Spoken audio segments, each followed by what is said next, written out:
Okay, good afternoon. My name is David, and I'll also be presenting this paper that I've been working on with Tutsirai Sakutukwa based in Australia. It's sort of not in the same vein as Catherine's paper, but just thinking about inflation from a slightly different perspective. It's not looking at the essence of inflation itself, but looking at the regional or how it translates to people across space within South Africa, and it sort of piggybacks on this some of the work that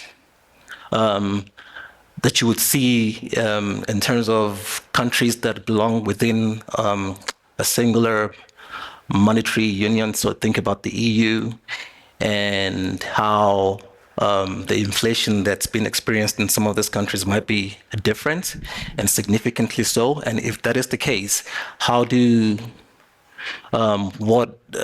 persistent is this inflation that that different locations within the same country or the same region is experiencing, and what are the drivers of that persistence within the region. So I'm looking at how governance might be a potential driver of whether or not some of the shocks in prices that may have come through, could it be supply side shocks and whatnot, how governance might be able to help mediate or slow down how drawn out the impact of those shocks are. How drawn out the persistence of those shocks are. Right, so let's get into it. So I'm going to give a brief introduction, and then I'll get into the crux of it. So if you look at this graph here, it presents the inflation that's recorded in 2023 across different municipalities in South Africa, and then compares that to what the calculated national level inflation is for the country.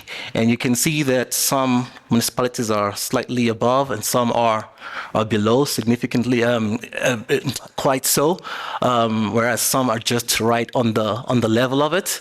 And it's just showing you that there is differences in terms of what the level of inflation is across regions. And I don't think that's necessarily all that surprising. We expect there to be some differences. Question then is, this difference is significant, and if we start looking at persistence of this inflation, is the persistence in inflation across this different units also significant? And how so? And then if we just quickly look at a few of the municipalities that are considered here, we have the city of Cape Town, Ekurhuleni and Oudtshoorn, and you'll see that the CPI that's computed for each of the different regions, there is a slight difference, with Ekurhuleni falling slightly below the rest.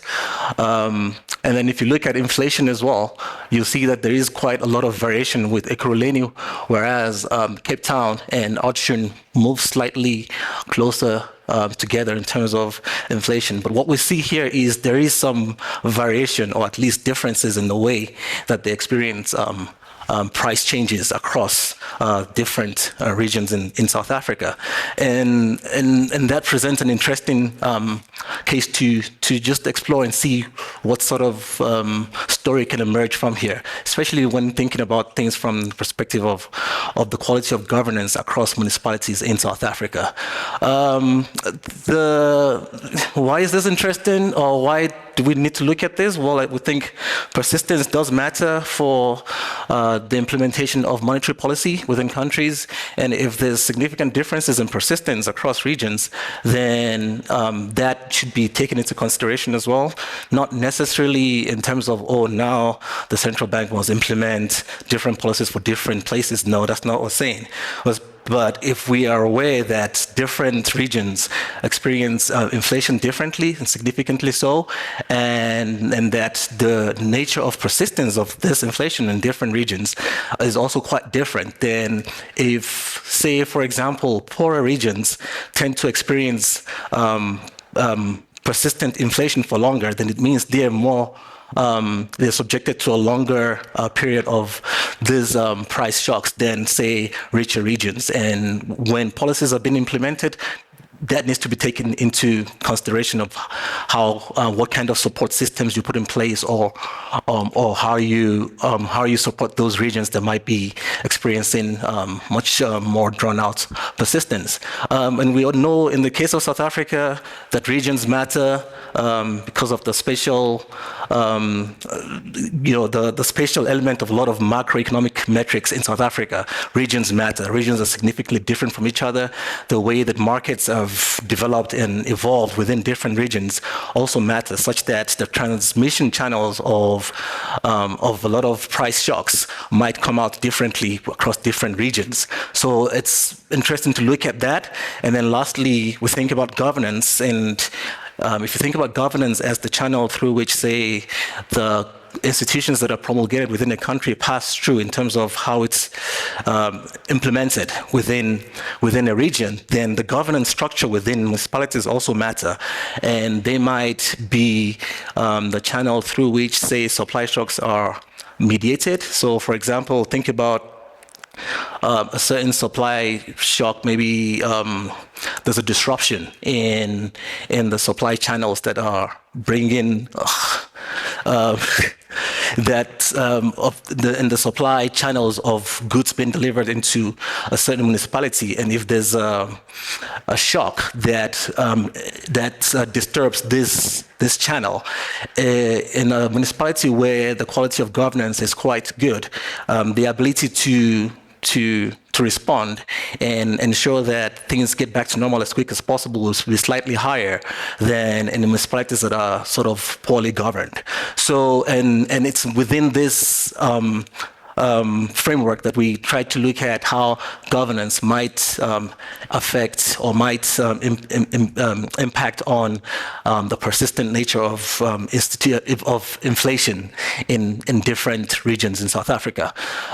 So what are the objectives? One is to construct CPI, inflation, and inflation persistent for different municipalities in South Africa. And then the next is to check to see if they differ from each other significantly. And the last is to test to see if we can extract what the key drivers, especially in terms of governance and also economic activity.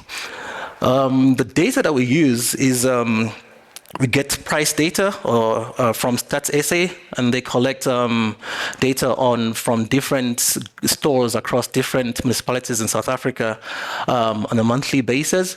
But it's only done at I think about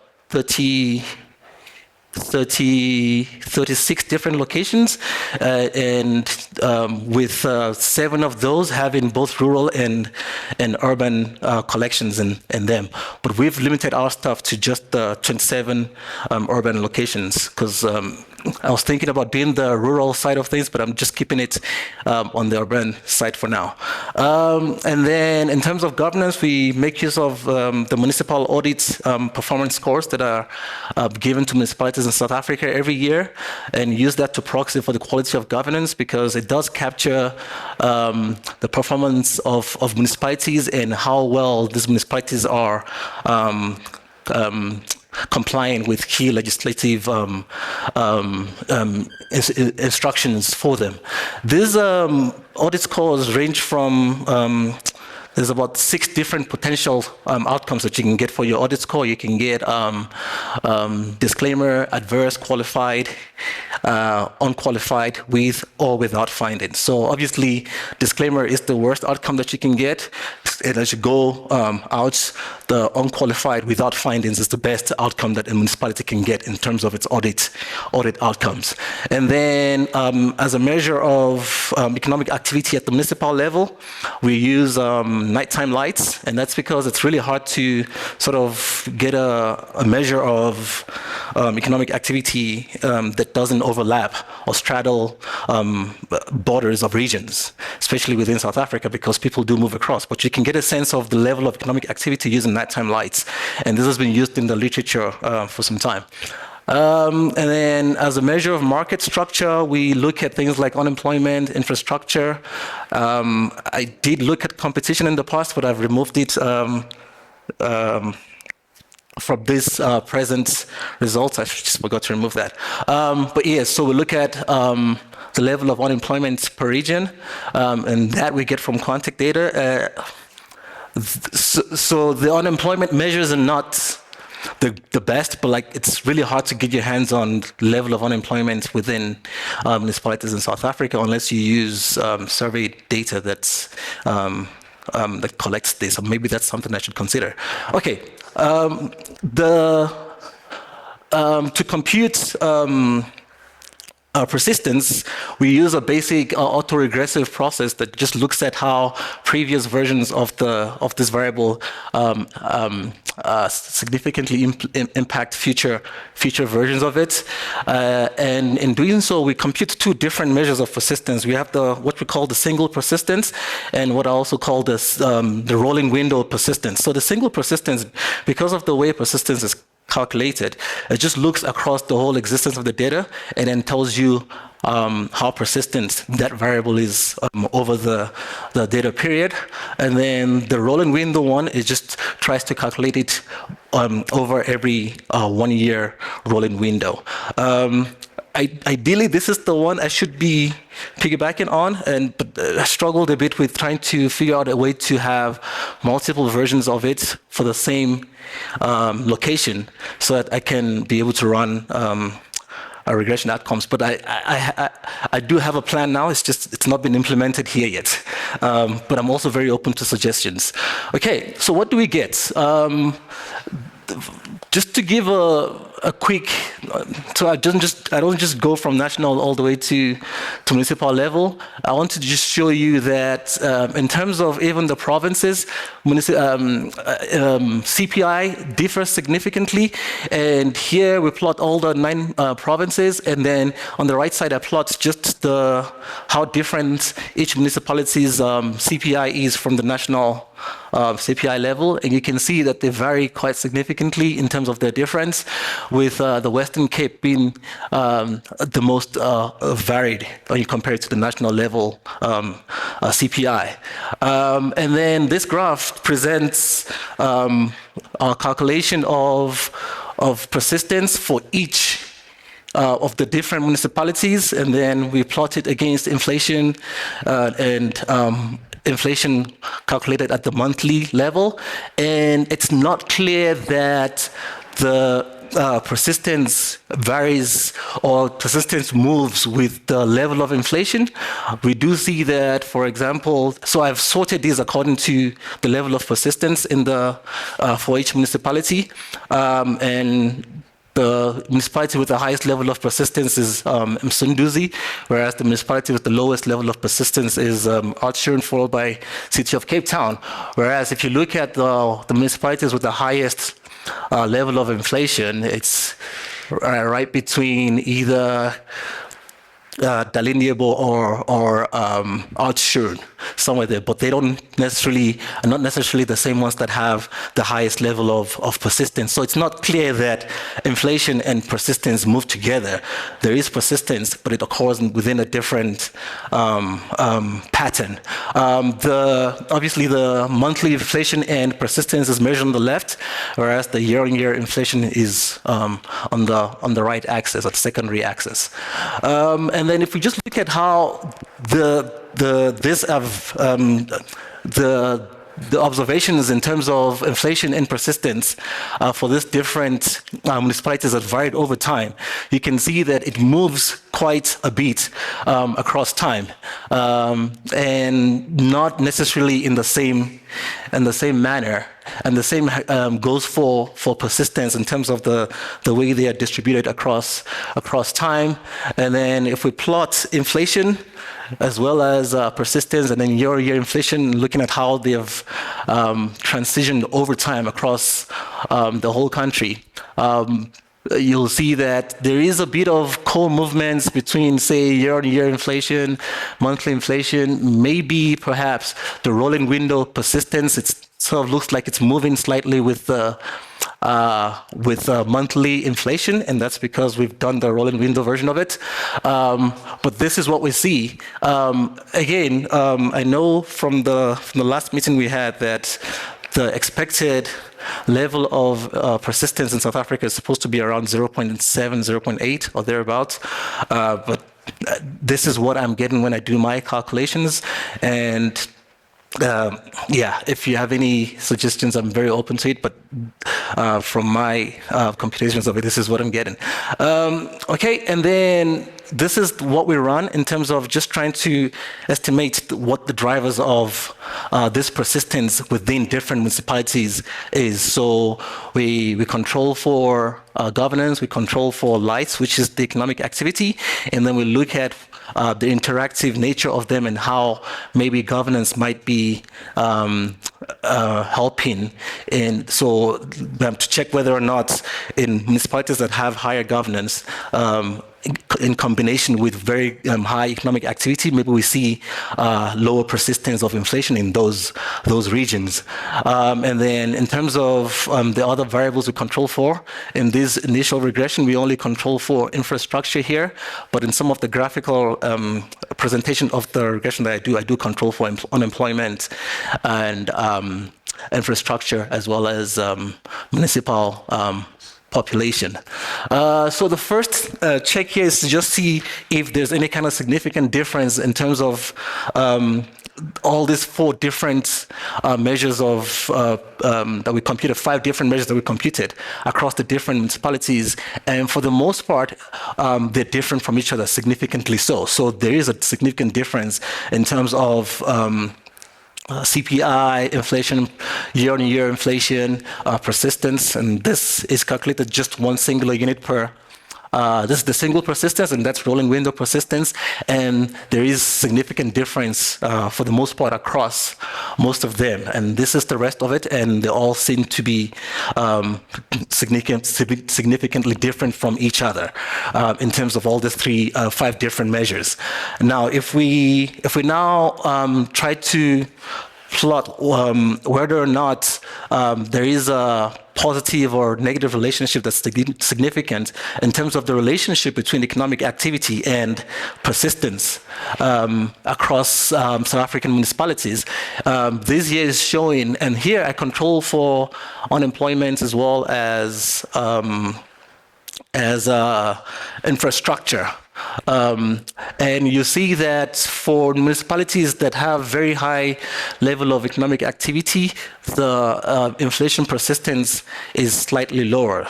And for municipalities that have strong governance, that is, these are the same municipalities that have good governance measures in place that meet and that have scored high in the audit outcome scores. There's a significant and negative relationship between that and inflation persistence for those municipalities. And if we look at what it looks like when we just look at the how it differs across different levels of governance, right? So we're saying I categorize the audit outcomes into 3 different categories. So instead of having all 6 different kinds of scores, I only have 3, where the disclaimer and adverse is 1, and then the 2 middle scores are 1, and then the qualified with or without findings are also classified as the good audits. And you'll see that indeed the bad audits seems to be the ones that exist at the highest level in terms of inflation persistence. That is, municipalities that tend to have bad audit scores also tend to be the ones that have high levels of persistence in terms of inflation, whereas the municipalities that have very good audit scores, which is unqualified with or without findings, tend to have the lowest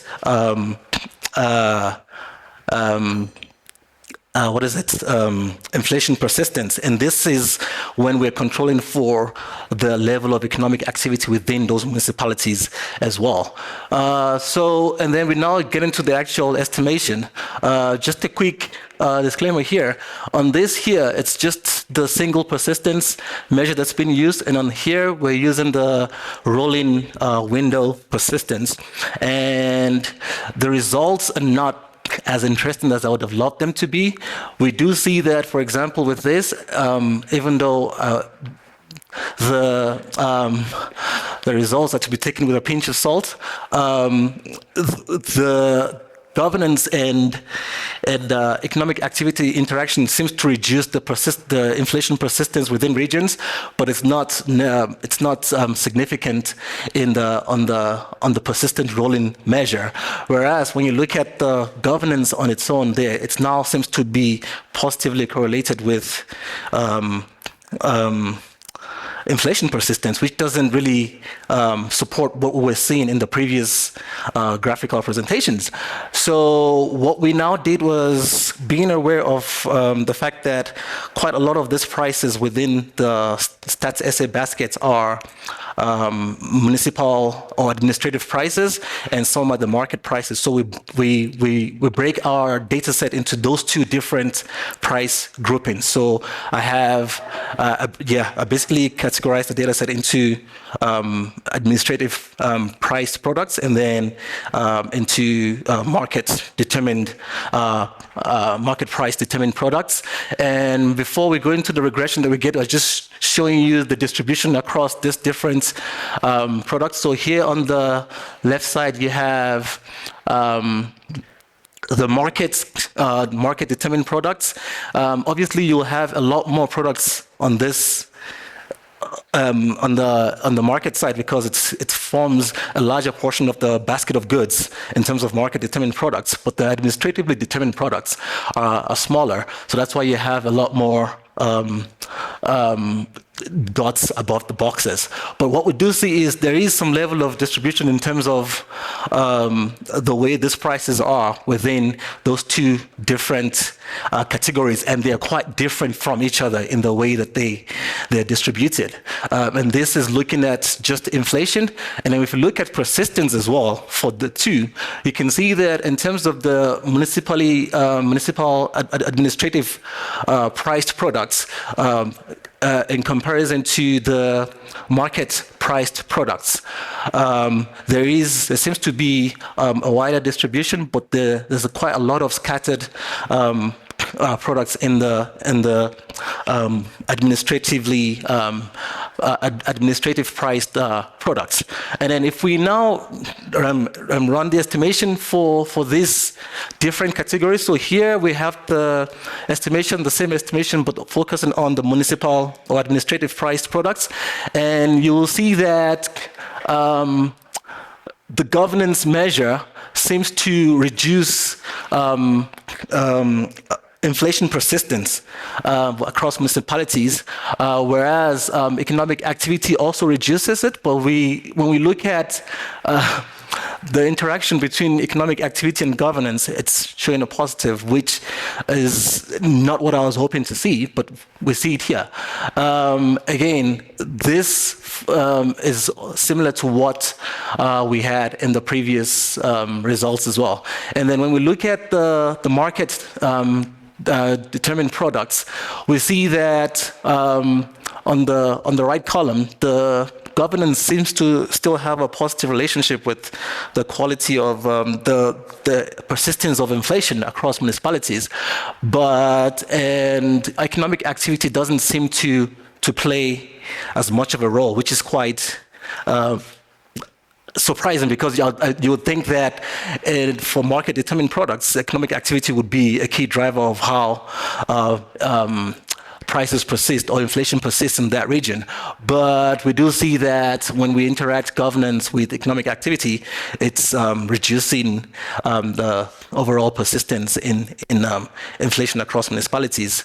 So what are we seeing here? We're seeing that regional inflation variations do exist, and they're significantly different from each other.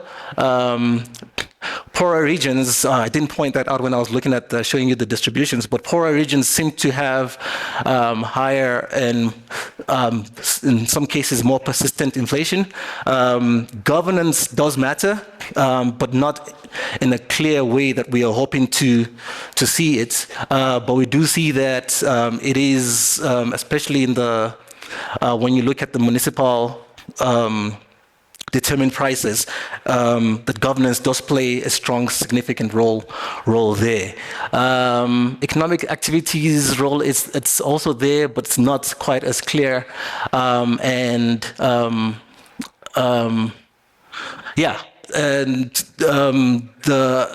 at the single persistence measure, we're not seeing. It's sort of hard to take any insights from that, but I do plan to break the data up into, let me just go to the next slide here, what I plan to do next. So in terms of the single persistence measure, what I'm planning to do is break it down into several categories, perhaps into 3-year categories, and then perhaps I'll be able to now do a bit more with the single persistence measure without falling back to the rolling window persistence, which I think is a nice balance between the two. I was interested in doing a spatial analysis, but I don't think that's possible at the municipal level because the 27 municipalities are sort of scattered across South Africa. So it would be impossible to do any kind of contiguous effects or such. Would only be able to do distance effects, but that might not make a lot of sense if they're so far away.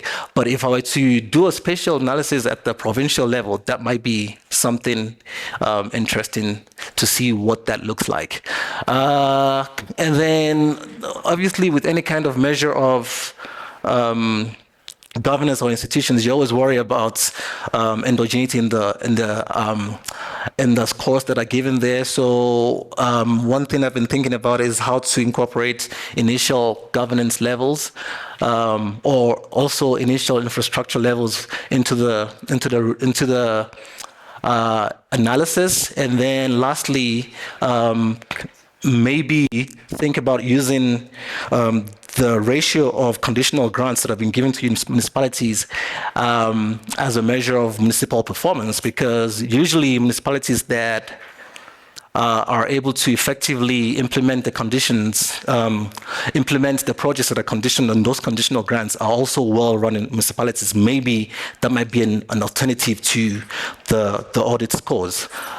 So that's it. Thank you, and I look forward to some of the comments and questions.